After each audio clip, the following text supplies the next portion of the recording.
Hi, Des. Ooh. So, what is that feeling like when you have everything working like you did Saturday from the jump? Yeah, it feels good to obviously go out there and start fast, and not only start fast in the first half, but in the second half as well. It's been a struggle for us this whole season to be able to put together a full game, and whether you call it a full game or not, it was a good feeling not only for myself but for the whole team and whole offense. What's the challenge of playing in Greenville? It just seems like it's such a difficult place to play. It is. Like Coach Fick said, playing on the road is hard. Playing anywhere but your own stadium is definitely tough. Going down there to Greenville, the fans are. It's a good bunch of fans they got down there, and they're going to let you hear it. And so, it's really about keeping the players in check, keeping them, focused and locked in on the game, because the fans are right there at your back. And they'll let you hear it when you're not doing so well, and if you let that get to you, it can really mess up your game. So keeping everyone focused, locked in on the game, locked in on what we have to do, I think that's where teams can be successful there. What do you remember about that game 2 years ago where you guys win it on the late field goal? The first play of the game, when I threw a pick going to AP, and the guy got up and did a motion where he strapped it, and that's something I'll remember and definitely keep with me going into this week. Justin, question? Yeah, it certainly seemed like there were, whatever the game plan was going into the SMU, it worked really well. I doubt that you guys have good game plans for games where you play well and bad games since we don't. So what was it about SMU where you guys just seemed to be able to execute, kind of hit those open guys? Early in the week, I think Coach Denbrock had challenged the offensive linemen that the game was going to be one up front. Like we say all the time, all of our games are won on the O-line and D-line. I think he really challenged them to play their best ball.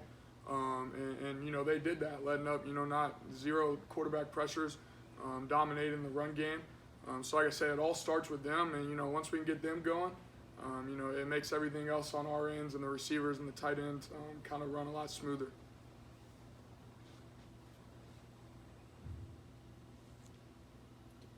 Justin or Keith?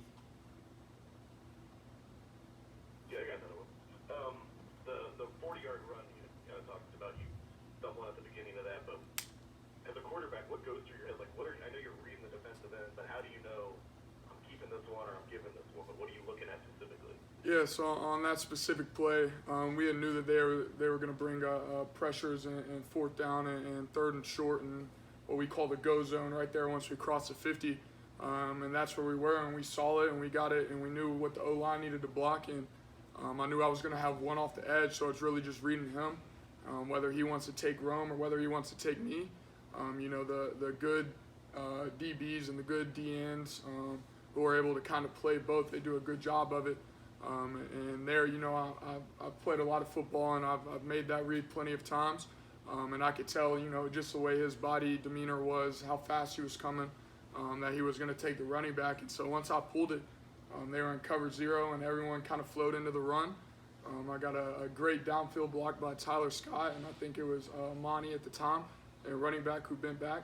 And yeah, like you said, at that point it was just making sure I stayed on my feet, and the rest is history. But once I get out there in space, I just hope no one's behind me to catch up. I know Coach Fick doesn't watch the show, and you declined going on that show a couple weeks ago that when the rankings come out each Tuesday. So I'll ask you what I asked him. When do you find out where you're ranked? And, is there a group text? Do you see it on tweet? Or? Yeah, no, like I said a couple of weeks ago, it's usually about all 30 of you guys who tweet it out, and I check it the next morning when I get on Twitter or get on Instagram, whatever it may be. But yeah, ECU is a great team. It's going to be their senior night, and we're excited to play them, and we're excited to get down there. Is there any more curiosity this week than in past weeks, given that a lot of people do think you'll jump in the top four for the first time? Like I said, it is ECU senior night, so they're going to be excited to play. It's going to be a great environment to go down there and compete and battle. And we're just excited to have the opportunity to get down there. And this is a big game for us, talking about the conference championship in 2 weeks. for home field advantage. So we're excited to get down there and play and ready to compete. Is there a sense of pride being a top 5 team most of the year? Is that kind of a cool thing to take this program to a new level in that regard, though? Yeah, I would definitely say so. Like I said, I think, not only for us and ourselves, but in this program, but for the city and the community and all the students and all the fans who have been a part of UC for years before I was born, for them to be able to see their school on a national level. It's something that we take pride in, and it's something that we'll continue to take pride in. You have a chance for a second consecutive undefeated regular season. How much pride do you take in that as football? Very much pride, and even deeper than that, we always talk about playing at home and playing at Nippert and the atmosphere of being able to go undefeated at home for the past 4 years. Every team that steps in here is going to get our best, no matter who we play, no matter where we play. But it's definitely a different feeling when you step in Nippert Stadium. I think that's one thing that we definitely take pride in the most. Have you noticed just a different buzz around the program from year 1 and 2 to you to now? Just when you step out on the field on Saturday, Fick was talking about just the crowd feeling different and being more involved. Do you feel that too? Yeah, definitely. I know my first year, later in the season, we're playing Marshall, we're playing UConn, we're playing SMU. You could look up in the stands and probably count, the people that are in the stands.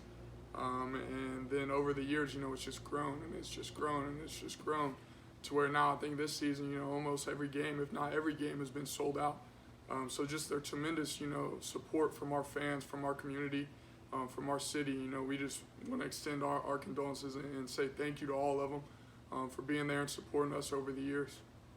Is there something about senior day that kicks in that realization that we're almost to the finish line, we've got the ability to finish this, maybe creates a greater sense of urgency?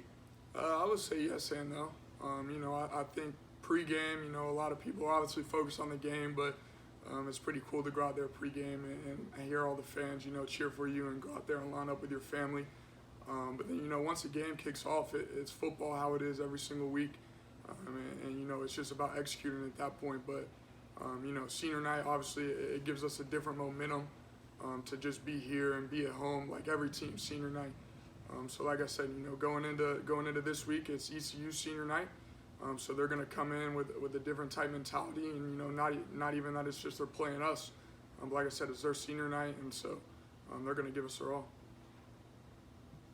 Keith or Justin, any other questions? Hey, Diz, now that you have a receiving touchdown on your resume, have you lobbied with Coach Denbrock, Coach Gino about maybe lining up out wide and running some routes? Yeah, so I have back-to-back weeks with the reception, both completed, so I'm 100% in my career. Over the past couple of years, you've kind of seen me motion out wide in the red zone, and I, kind of usually just do a little lazy fade or may go block. And there's been some times where, I'm one-on-one out there, or maybe they leave me open and go in for the run.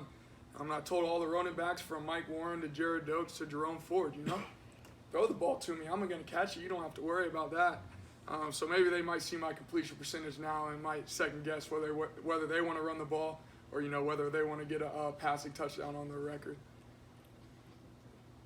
I got one more random one for you. What's the story behind the Pump It Up song? Where did that start? Was that high ground or? Yeah, I think it was higher ground, and I'm gonna say I think it was Kyle Bolden. He's an electric guy. Between Kyle Bolden and Ryan Royer, those are two guys that kind of bring what we like to call juice, kind of around our locker room, around our program, and I don't know where that song came from or where they found it, but it was something that I think it was out at higher ground where early in those mornings and you're in day 10, day 11, you just need some extra juice. It was something that just got us going, and now it's the kickoff song, and everyone loves it, and everyone's playing it all around campus, and it's definitely a good vibe for sure. Any other questions? Cool. I got one more thing. One more? Oh, come on, Jay. As we talked a lot about after the SMU game about sending a message to people on the outside with your performance. What about internally? Does that game just remind you guys of when we execute and play our best, this is what we're capable of? Yeah, 100%. And like I said earlier, people could say we could play a complete game. There were still mistakes out there that we can clean up. But we played a really good game, and it motivates us to even take a step further continue to play that same game week by week. And it's just going to go to this week and the week after and then into the bowl game. So, like I said, we're excited to go play.